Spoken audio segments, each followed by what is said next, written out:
Hello. Hi. All right. Finally, we got our connection, and and everybody, this Sorry is for that. no, it's okay. No worries. All right. So this is Sammy from Switzerland. All right. So Yes. his time there now is 4 p.m. But for me, it's actually 10 p.m. Okay, I can see your kid is very Yes. excited and very energetic. Yeah, thanks for the Okay. invitation. I'm here with my son, so I may have to see when he takes the phone. Yeah, okay. So you can see this is actually a very live session, okay? So you can get to see the different sides of our Wushu enthusiasts. Okay? All right. Okay, so based on my understanding, you are actually a national team athlete and coach, right? Okay. Yes, that's So right. we give Sammy some time. Okay, and at the same time, you are also the president of the federation and an owner of the Academy of Martial Arts. All right. Correct. Okay, so given this multiple roles, right? Actually, one very common question we have is how do you manage your time and duties? I don't know. I don't know. Where should I start? I think Okay, probably we start from your life as an athlete first, okay? Then we slowly yes. progress further. Okay, so how did you get started with Wushu? I started when I was 11 years old Okay. with Wing Chun Kung Fu first. Oh, okay. Just to practice self-defense and get stronger. And basically, I Mm-hmm. got in touch with what we know as today Wushu Taolu when I Yes. was 17 years old, and now I'm 34. Yes. Wow. Okay, so you have So spent like more than half your lifetime with Wushu already. yeah, we could say yes. Okay, so how has the journey been for you? Was it like tough or was it like quite smooth sailing? Because given that Wushu is actually Chinese oriented sport, right? Because of the nature of the culture, the language, so it is Yeah, really more towards the Chinese language and culture. So did you face yeah. any like barriers or difficulty at the start when you learned this sport? Um, when I was still learning the basics in Switzerland, it was, let's say, no problem, as my teacher was Swiss as well. So I didn't Okay. have any issues. And when I went the first time to China, of course, there were many challenges in communication, but outside of Wushu, I would say. So while I was training, I never had difficulties because you just open your eyes and you watch and yes or no, that's all you need to know. Okay, okay. So as you mentioned that you started with the traditional style, right, which is the Wing Chun. So what made Yes. you do the conversion towards the competitive Taolu? Basically, when I was young, at 11 years old, the idea was to, know how to defend myself and Okay. just to do a martial arts sports. And then, I just watched, I think, too many Dragon Ball or just too much fighting movies. And then when I Yeah. saw Taolu, I don't know, I fell in love with it. And then I never stopped. Okay, okay. So how is the entire Wushu scene like in Switzerland? Is it a very popular sport or is actually still a growing sport in Switzerland? Um, it is not popular, that's for sure. Okay. Um, we have very good cheese and very good chocolates, but Wushu is not very famous. That's Mm-hmm. clear. Um, so I think we got a lot of martial arts school and a lot of traditional schools. We got Shaolin schools, we Okay. got Wing Chun schools, but the discipline, as what we know, Taolu is or modern Taolu is very small, and Mm-hmm. many people they practice it for pleasure and not really for competition. So Mm. yeah, Okay. All right. So it's more for a recreational practice rather than competition, correct. right? Okay. So has the Wushu scene in Switzerland been the same or it has been like changing over the years? The Wushu scene in Switzerland. Yes. Yeah. Um, I think there is a change Okay. in the past few years. Just a second, my son. I don't know what Sure. Sure. No he worries. has Okay. something that's Okay.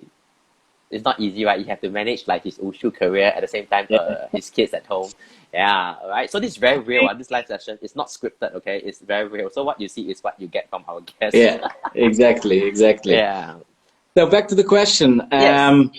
I think in terms of development of the federation and the structure and how much we do for the members, it has developed, of course. Everyone working in the federation is trying to do his best at his level. Okay. And the difficulties we have, of course, is that if the sport is not more known or if we don't have more athletes, Okay. things stay as they are. So I think we are fighting with the situation to make our sport popular, and not only Switzerland, I think. Okay. So given that it's still at a budding phase, right, in terms of the popularity, has that discouraged you from training? You know, because maybe when you're putting so much commitment in Wushu, and then maybe your friends don't understand, like, what's that? What are you doing? You know, so have that caused any like discouragement to you? Not at all. I never thought about this. Of course, I mean, you know, if you choose another sport in Switzerland, like, I don't know, hockey, skiing, for example, you would get a lot of support financially as well. Yeah. But I never told myself or thought about this, that I would stop training because of lack of support. Okay. So, is there any form of like assistance given by the government or any other organizations in Switzerland to promote or to support this sport, or it's more on self-funded?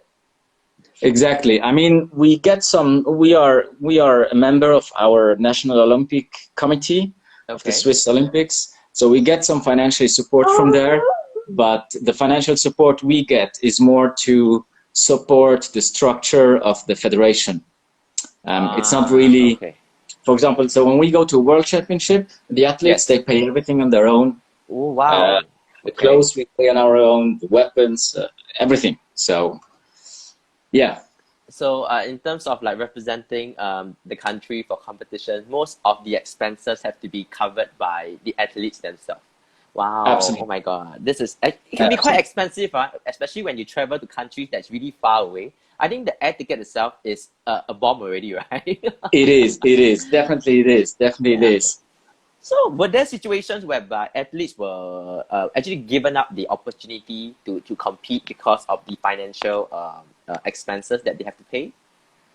Sorry, I didn't hear the question now. As in, are there any athletes that given up the opportunity to compete overseas representing the country due to the financial commitment that they have to pay in terms of the expenses? I mean, right now we didn't have the situation. I mean, of course, the federation, we try to support the athletes as good as we can in a limited amount of money and time. I think if we have an athlete where we see a big potential and that athlete is not able to do it on his own, we would somehow try to find a solution. Until now, everybody could find a way to go to compete. So, yeah. Okay. So it really depends on their personal finances, right? If they can't afford, then they can't go. But thankfully, so far, everybody seems like they're able to afford. So yeah, but it's definitely better when we have like support from the government or from organizations to fund the athletes, right? Because this representation is not just for an individual, but it's really for the country. Yeah. So Absolutely, hopefully, sooner, hopefully the respective authorities are able to see the hard work by the federation and give the necessary support.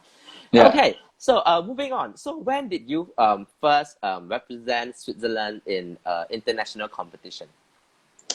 Is that a very long time ago? Yeah, my first European championship was in, I mean, we talk about official competitions, not open. My first European championship was in 2006. That was in Italy. And my first world championship was 2007. That was in Beijing. Yes. Was it a tough journey to represent the country at the start? Yeah, like almost 11 or 12 years back. You mean if it was tough? Yeah. I think at this time we had in the national team a generation change because Okay. the rules have changed as well from guiding Yes. to Freestyle, right? optional time. Yes. And people doing who were doing the guiding taolu, they were at Mm-hmm. their, let's say, end of their career almost. Yes. So it was, let's say, not that difficult to jump in. I didn't have to fight for my position. Let's put it that way. Okay. But of course, the knowledge I had and the experience was very bad. I think because that was the transition, so I think everyone have to so-called like educate ourselves or be updated with the latest system, right? Because Exactly. it's really very different from the compulsory routines. Okay, so yeah, so how is the training like in Switzerland for the national team athletes? So the national team athletes, Yeah. they practice twice a month. Okay. They come from different regions in Switzerland. Okay. We got a few kids, then juniors and adults. All right. We practice twice a month, 3 hours for one session, Mm-hmm. and then they go back to their schools, to All their right. Wushu clubs, and that's where they Okay. do the main work, let's say. So I must say that the dependency of the Wushu club play a very big role in maintaining the training of the athletes, right? Exactly. Yeah, because I know because for some countries that's really big, right? It's very hard to get everybody centralized in one particular area, right? Because they have school, they have other commitments, yeah, and because you don't, I don't think Switzerland have any like programs to arrange for Wushu athletes, right? To in terms of the education and stuff like that. So it really takes a lot of commitment, right, for students to really travel all the way down for It training. does. It does. I mean, Switzerland is not that big, so in 3 hours you can go from north to south and east to west. So it's not that big. Okay. But I think the challenges we have comparing to other countries, having a national team which sticks together and practice every day, let's say, is that you meet each other only twice a month, sometimes once a Yeah. month, and they go back. So there's it's difficult to track the progress. It's Yeah. difficult, what they do in their school is up to them. Of course, there is some Yes. check mechanism, but it's a different way of teaching and working with the athletes rather than when you are with them the whole week. Yeah. So do you think that the team lack bonding, given that you meet only twice a month? So do you think that is whether the team lacks bonding, whether there's a lack of teamwork among the team? No, I think not in the national team. I think we have a very good atmosphere, and uh, me myself, I consider as young, even with 34 years old. Okay. And I'm an athlete as well, so Yes. I know the situation of my teammates. I know what they feel. I know the challenges they have in private life, etc. Mm-hmm. So I try to have a very close connection with them Yeah. in a private way. But when we get to work, they have to deliver, of course. Yeah. All right. So how did you actually transit from just being an athlete to being a coach and an athlete? Um,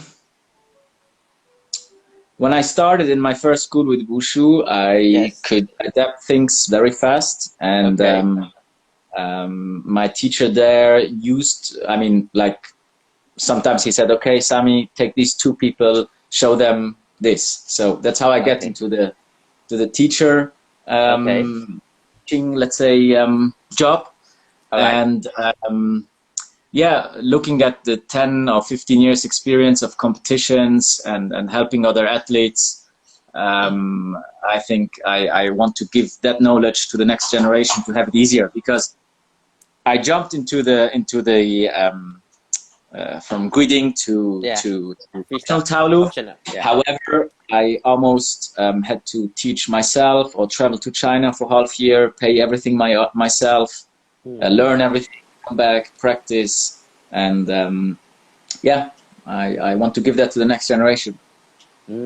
So do you find it tough, like playing like two roles in during training, like as an athlete and as a coach, because you need to train and at the same time you need to give instructions, or do you like do separate sessions?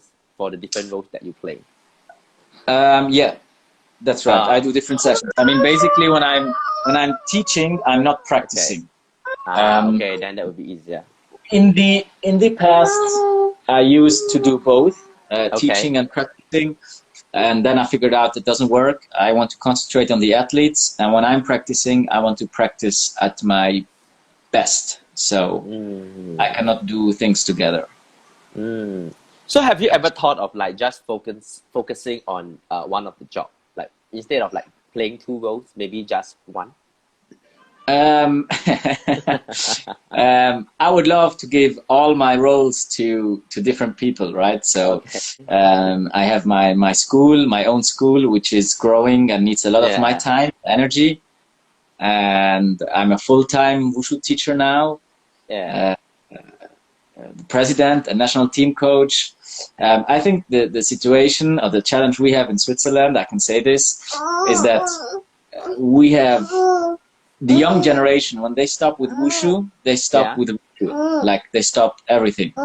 You know, we have issues in getting the next generation of athletes inside the federation to help to work, right? Because they go to their job, they go with their life, they marry, they have kids, whatever. And I'm the only young one, let's say, who wants to do something. So have you? So have you thought of any like planning of like grooming the younger generation to take up like leadership roles in the federation? So, sorry, I didn't hear you now. My son was screaming. No worries. Okay. So are there like any plans for like succession planning or any like plans to groom like future leaders to take up like roles in the federation?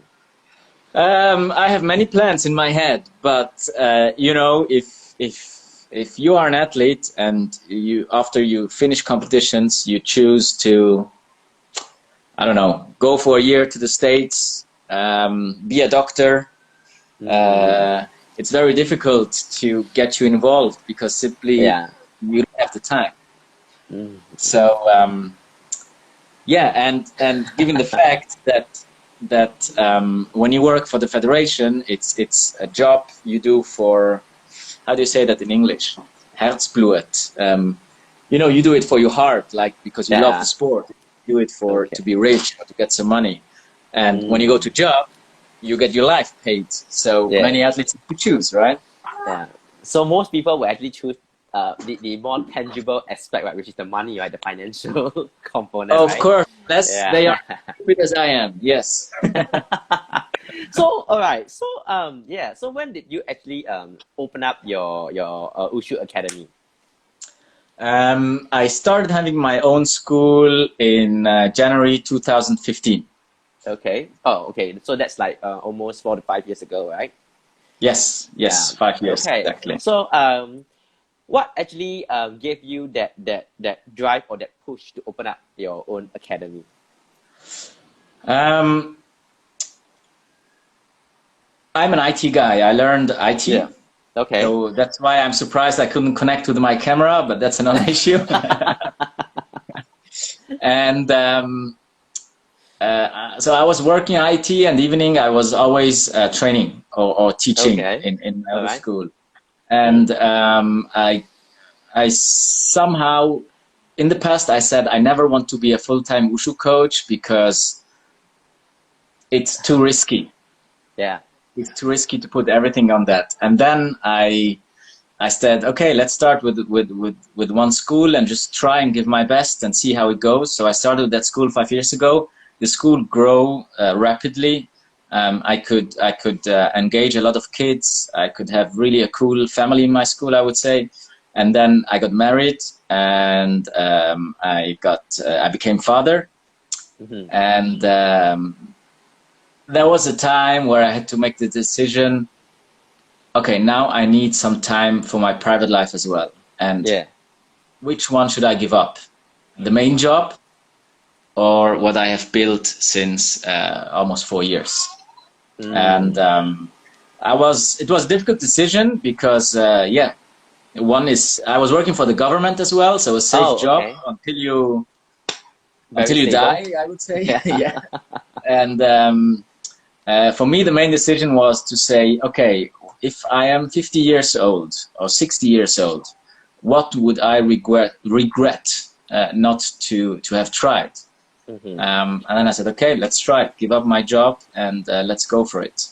Mm. So, but it's really very risky, right? Given that, as you mentioned, Wushu is not a very popular sport in Switzerland, and so probably the demand will be low. But you actually took a very bold step to set up your academy. So, at the start, do you face any challenge, or basically the sign up rate just saw up the moment you open? No, no, no, of course not. Okay. That would be like, you mean like McDonald's, right? You open McDonald's, you have... Boom. No, no. Unfortunately, it was not that way. I mean, I think, you know, we have in our sport the problem. We have wushu, we have kung fu, we have tai chi, we have taolu, we have sanda, we have So many qingdao. styles, right? So many. You tell them Yeah. what you do, and they think, okay, is that a dish you can eat? Wushu? What's that? You know. And what I'm trying to do for my school is to, you know, try and make a marketing where I can reach and target the people I need. So when I do a wushu, I don't need to put a big wushu thing. I just need to show a good picture and a good video so people know what they do. So it took me like 1.5, 2 years until I could fully book my classes to say, okay, my classes are fully. I have to, you know, I have to wait. And of course, I mean, you know, I was working days and nights, and I'm still, I mean, you know, you need to go and do some promotion, you need to do a wushu performance, you have to run after companies, and you need to be, to fight hard, let's say, or to really stick on it and not give up. And yeah. Yeah, because it's really not easy, right? So, do you do the coaching yourself, or do you have like other staff to help you with the coaching work? I do the main coaching myself. However, I have one student. I had 2 students actually who were in the national team as well. One of them is still in the national team, who were teaching, helping me with the kids' lessons, because these are lessons I have, let's say, almost every day or almost every second day. One of them is still in the national team and helping me out with teaching. The other one, let's say, got to the job level, as I said, right? When the athletes stop, they go to the job, they don't have time anymore. And yeah, but she helped me as well develop my school to where we are now. So what is the perspective of parents when you tell them that their kids have to train? So what is the priority of the students in Switzerland? Whether are they more academic driven, or is more on the YOLO mentality? What is the culture like for the Swiss athletes? Life is too good. Okay. People here have a good structure in our country. They have school, they have education, they have a job. Yeah, they have everything they have, which is a big problem, because when they are kids, they practice wushu, they love it, they practice hard, they come to my trainings, they go to weekend camps, they go to the national team, blah, blah, blah, all the way up. And then when they reach, I don't know, 18, 20, they have to make a decision for the future. And because things are so good here, meaning you can get a job, you can earn money, you can travel, you can see the world, you know. We don't have a lot of athletes saying, no, I go the hard way, or I fight for my sport and then I do it later. And so the mentality when they are young, we have athletes, they give everything, right? Mm-hmm. They really give all the power. Yeah. But when they reach to the level where they get adults, they become a man or they became a woman, let's say, I don't know how to say,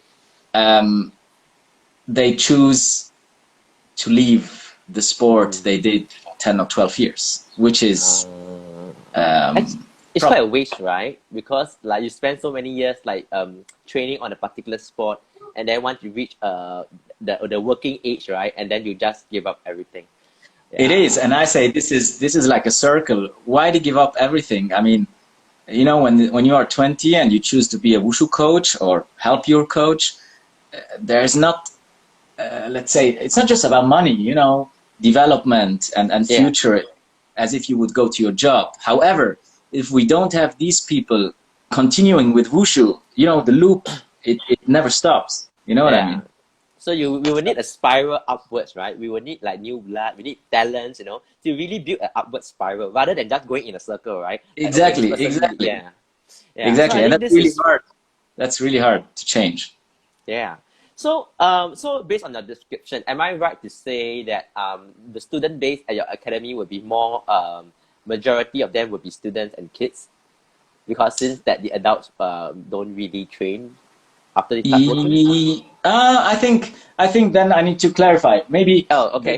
the kids and the juniors, we talk. What I'm talking is about competitions. Adults, Ah, they still okay. come to training, but then Okay. it's just Recreational. for health. Let's say it's Ah, for fitness, okay. for Yeah. do some sport. It's not for competitions. Yeah. Mm.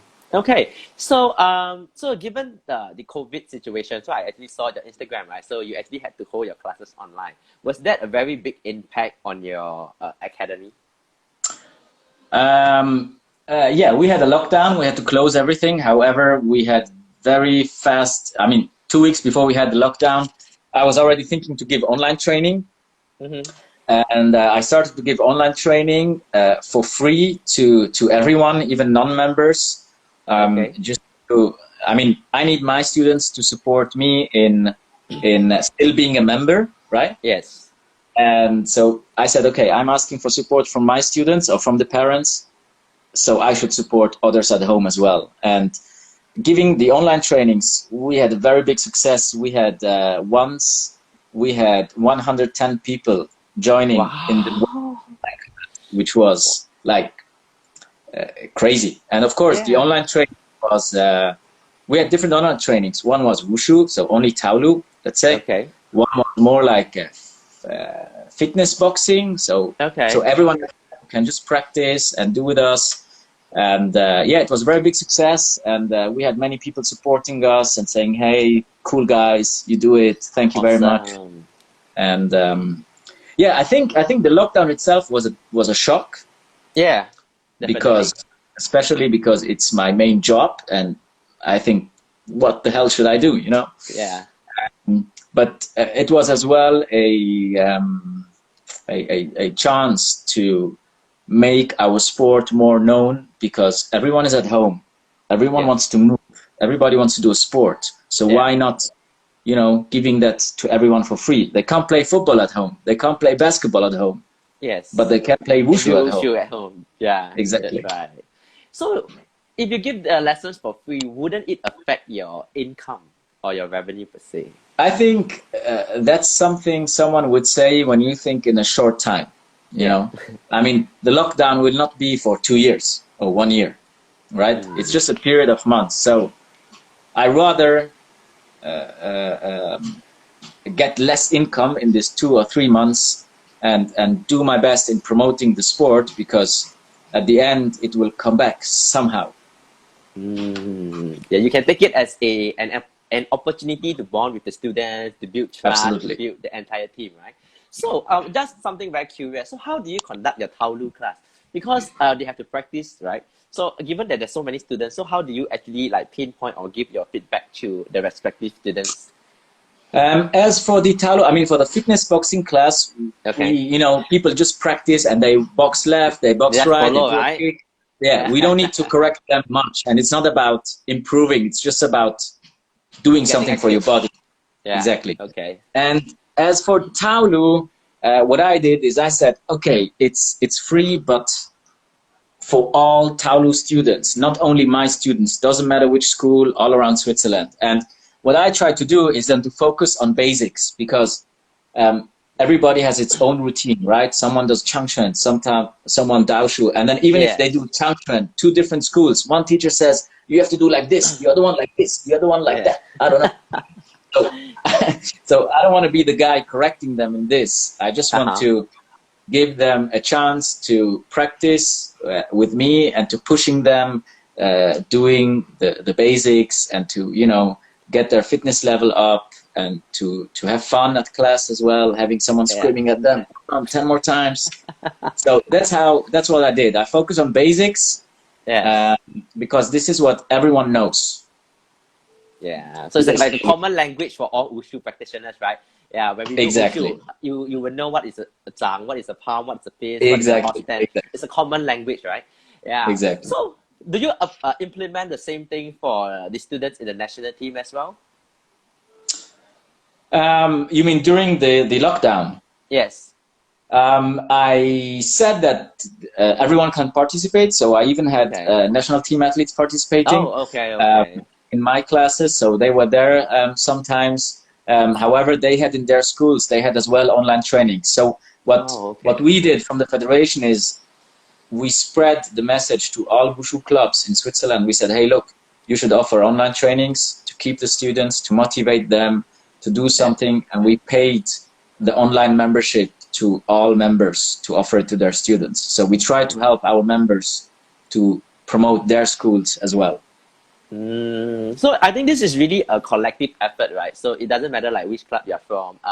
We are all actually working together to build the entire Wushu community in Switzerland together to get the hype going, right? And it's really pretty impressive because I saw your Instagram and it's very nice to see like the different students and the different sessions that you have. So how is the situation there in Switzerland right now for the virus? Well, basically starting from tomorrow, we can go back to practicing again. I mean, we 3 weeks ago, we already could practice in our school, but without contact. And I had to mark an area like 10 square meter, and the athletes had to stay in that middle of the 10 square meter. Now we can practice again. So people who practice Wing Chun can practice Wing Chun. People who practice Sanda can practice Sanda. However, we need to get, the contact name, phone number, etc. It's much better. We can go back to business, let's say, and, we can work, which is really good. But still, everybody's responsibility is to make sure, we can do our best to keep the virus down. Down. So are there any students or any parents that are still concerned over the virus situation and say, hey, maybe I could stop my class for a longer period to make sure that it's safe? Of course. And I think one of the initiatives which I did for my school and the federation did for the other schools is to offer online trainings. Because when you offer online trainings and you say, hey, look, I'm doing an effort. I'm still teaching in a different way, but I'm offering you teaching under the best circumstances. Then your parents ask themselves, okay, why should I stop the subscription then, right? So they still get teaching, just in a different way. And if you do that, everybody will support you. So what about the online classes? So is it going to be something concurrent, or you have totally stopped the online classes and just focus on the physical classes? Exactly. We did the last one on Friday evening, last Friday, because now we can teach back in all classes. So it's impossible to teach the students on site and online. I mean, okay. So it's a good shift, right? Towards the physical training. So is there going to be like a party or celebration or anything? I don't know. Just curious. Oh, trust me, when it's about parties, I'm the #1 guy to ask here. But we will have a party for sure. I'm planning many things in my head already. But I think even though we can start practicing, it doesn't mean we can go out and party. I'm here a bit how to say, vorsichtig, a bit. I take it a bit slowly, let's say. Okay. That's the right way. Yeah, but once everything is really good, of course, we will do a big party, especially because this year is the 5th year of our academy. So there's gonna be definitely a party. Yes. Yeah, awesome. So looking forward to the celebration that you're gonna have. Okay, so so back to the work at the federation, right? So some people are actually very curious. I receive questions like, so what do you do as the president of the federation? Do you just appoint or delegate jobs, or do you have to have hands-on work? That's very interesting. Your first point was good. Just accept jobs, delegate. Yeah. I just wear a tie and the suit, and then I make nice pictures. And then just wave, right? Yeah, I just wave. I say thank you very much, thank you. Not really. Unfortunately, I have to say in Switzerland, I don't know, maybe in other countries as well, but Okay. being the president actually means doing all the job or a lot of the job. Of course, we have a judges team. Yes. We have a competition team. We have judges teaching team. We have Sundau responsible people. But at the end of the day, everything comes back to you somehow, and you have to deal with it. So yeah, it's difficult. Because you are actually the mastermind, right? To control the different teams and the different groups, right? Whether is it like the competition team, the training team, the judging. Yeah, so it's really very you really need to have a very broad like picture of the entire like, structure, right? Yeah, so it's not that easy, people. Okay, I receive like questions. Oh, is the president just there to appoint and stuff? No, he also have to do a lot of work. Okay, so don't think that the job of the president is easy. Exactly. All right. So hey, pardon me, right? Is the job at the federation a paid job or on a voluntary basis? It's a paid job by responding to a lot of emails. Okay. No, zero. The president job in Switzerland, you do it. How do you say? Voluntarily? Is that the right definition in English? Yeah. So there's no money you get for being a president. But you have to be nominated, right? Is it like a selection process? Like that? Yes. We have like a, how do you call that? Like a congress, of all the school members. They come, and then they select you, or they select someone else. But as I said, because the president's job here is to do a lot of jobs at the same time, not many people are willing to do it, right? Because every school, every Wushu school is working on their own, and then there is the federation taking all together, and everyone has his own interest, of course. You know, you try to make it for the whole country. So, yeah, difficult.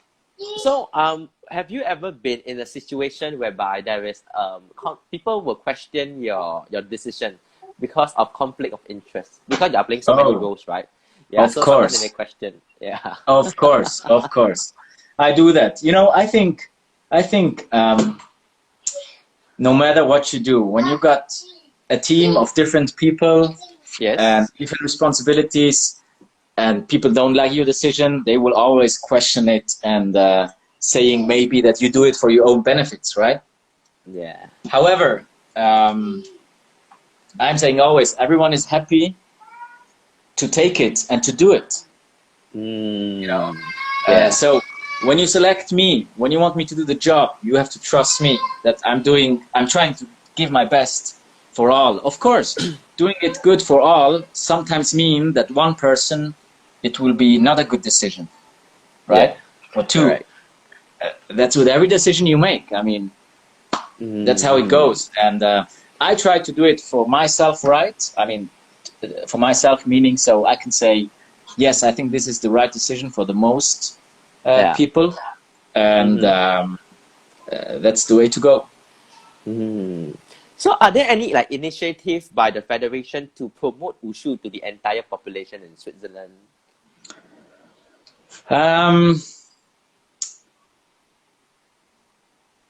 Difficult question and difficult answer.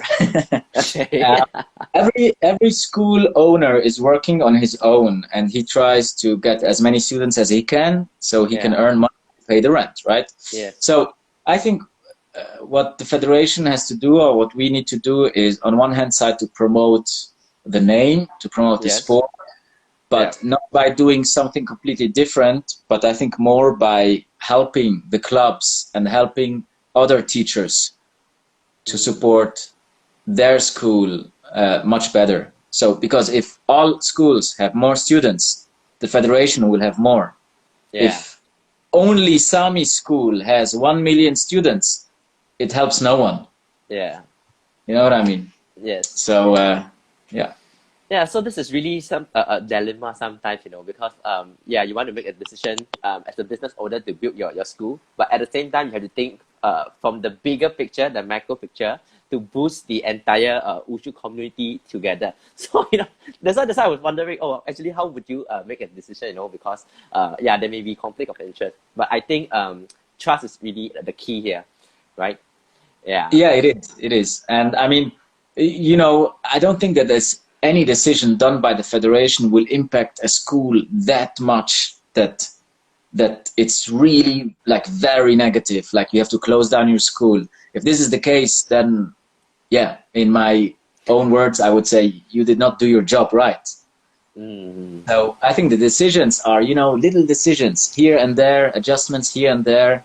And of course, the most challenge I face is that if things have been working like this since 20 years, and then little Sami comes and he wants to change something, yeah, I always question, like, why should we change something which was done 20 years already? And there I need a lot of effort to convince the people to try and change, and that yeah. because we didn't change since 20 years, we should change. Change now. Yeah. All And that right. takes a lot of effort. So how do you like foresee the Wushu scene to be like in Switzerland in the next like maybe 5 years? Will it still be the same, or do you think that it will be more vibrant? Um, I hope it will not be the same. I'm not saying it's a bad situation we have. Okay. We have a good situation. We have stable competitions. Like we have 4 competitions every year. Oh, okay.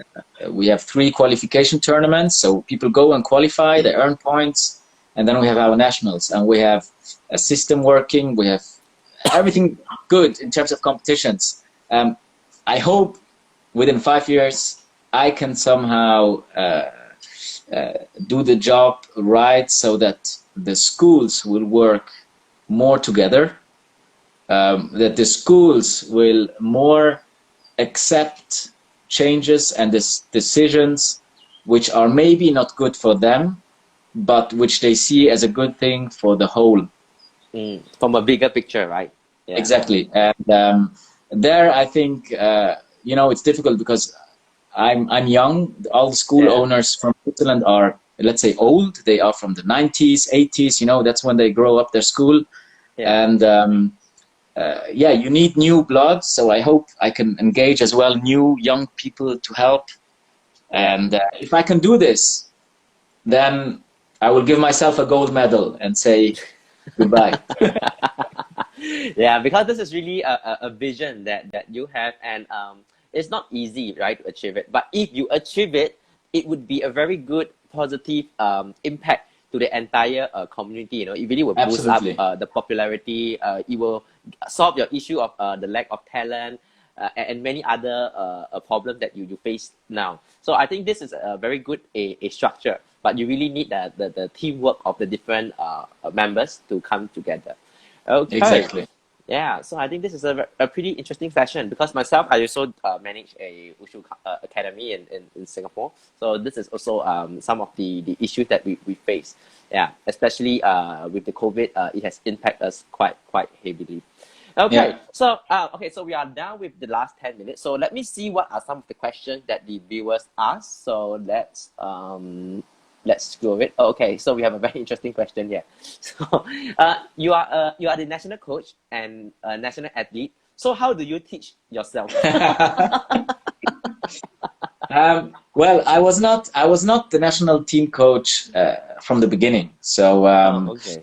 basically, in my yeah, how to say, in my let's say, if we take my personality or my situation, exactly, that's right. But Okay. my Okay. situation, I was from the beginning someone who teached himself things. So I Okay. don't know. I went to China. I was training it there with the Shanghai team. Let's say I went there 3 months. I learned a lot of new things. I went back Yeah. home. I made my training plan, and I was training for myself. Yeah. So now, as an athlete, I believe that I reached my top level. I cannot do more. Mm-hmm. I mean, I reached my physical fitness level. I can only change a bit in my movements. I can improve a bit in my style, but I reached my top level. So I just need to keep, and I have another flow and enough knowledge, I think, to give it to the next generation. So I think you are a pretty independent self-learner, right? So there's a lot of things that you actually picked up on your own. All right. Yes. So okay, so now that you mentioned that you've already almost reached the peak, right? So have you thought of like giving up your role as an athlete and just focus on coaching? You're not the first one asking me this. I have actually a bet with one of my students, the one who is helping me teaching. He does Changchen Daogun, and I do Nanchen Nanda Nangun. However, in Switzerland, the southern style and Changchen is together because we don't, we are not many athletes doing Nanchen. We are together. And I told him, if he beats me, then I stop. So how old is your student now? He just sent a smile in the chat. It's Aurelio. Yeah. Okay. He's listening, I think. I will stop once I see or once I have someone else in Switzerland taking up my place, because for the federation we need results as well. I'm not saying I will become world champion and my results are the best. They are not. But I try to give my best as well as an athlete to help the federation, to help my school as well, to get some support. And this is not needed. Once someone else can do this, I'm happy to say goodbye. Yeah, so as we can see, it's really on the succession planning. I think like Sami is very open to let people take his role, okay? But as long as you are up for the job, you have the passion, he's ready to delegate his job. Okay, it's not that you want to take everything, okay? Because you have to find the right person, right? I'm happy to give all my positions except the one from my own school, of course. Of course, that is your but everything else, I'm happy to give. Yeah, but I think this is really, it takes a lot of passion, a lot of courage, and you have to be very self-driven to pursue what you like, and for so many years, it's not that easy, as you mentioned. Athletes can just train so much, and then they reach the working age, they just say bye bye. Okay, let me go and work and earn some money. Yeah, so this really requires a lot of determination and perseverance.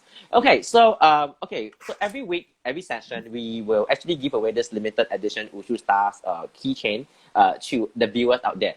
Okay, so let me do some promotions. Okay, so the first person who can type out the name of the school that Sami is teaching will get this. Okay, regardless of where you are, we will try our best to mail this to you.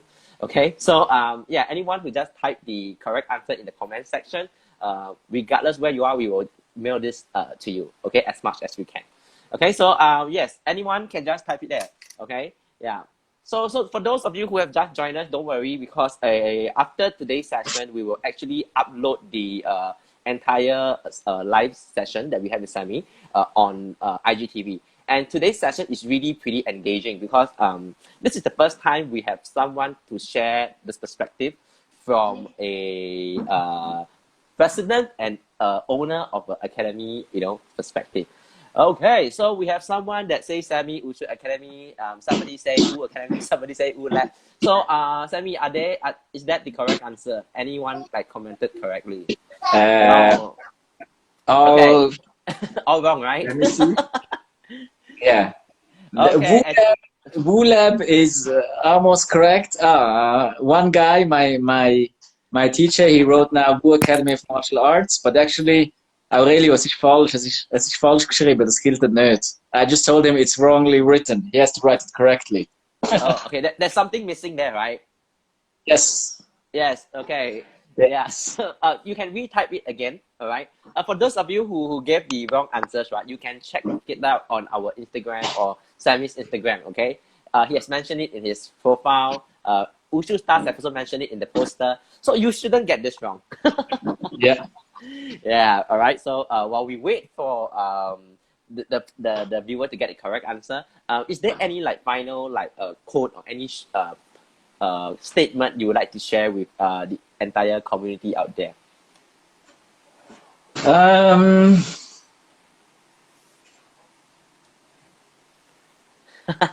He's taking a very yeah, serious thought about this. maybe two things. Okay. The first thing is that I hope that our sport will be much more known and much easier to explain. As we said at the beginning, we have many meanings, and it just makes it very hard to promote as well. And Mm-hmm. second thing, I hope that all the young athletes will not, when they stop wushu, when they retire, I hope they will not stop doing something for wushu. Whether it's Mm. teaching, working for the federation, be a judge, whatever. I hope that the young generation will sometime replace the existing generation, so that the Okay. first person said it right. Okay. Let me do a print screen. Okay, I'll capture it so that later I Let me will. check if this is the Is it first correct? one. Is it the first one? Yeah, it's Wushu Sia. Yeah, okay. So congratulations, Wushu Xia, all right? Oh, I think he also won the prize yesterday, okay? So don't worry, later we will get you to DM us your mailing address and we will mail it the prize to you. Okay, so yeah, maybe you can like scold your student for not getting the answers correct. I don't know. Yeah, I will. Definitely. Definitely. Yeah. Okay. So yeah. So I as Sammy just mentioned, right? So most of the time, even though we have start like working, the younger athletes can actually still contribute to the Wushu scene through different roles, right?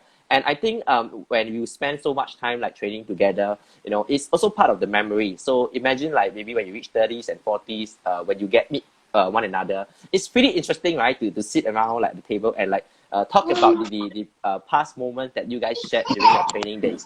So to keep this going, we really need the younger generation to keep this a work going. Okay, don't put your years of training to waste. All right. So yeah, like what Sammy Exactly. said, continue to be part of the Wushu community, whether is it an athlete or any other ways of support.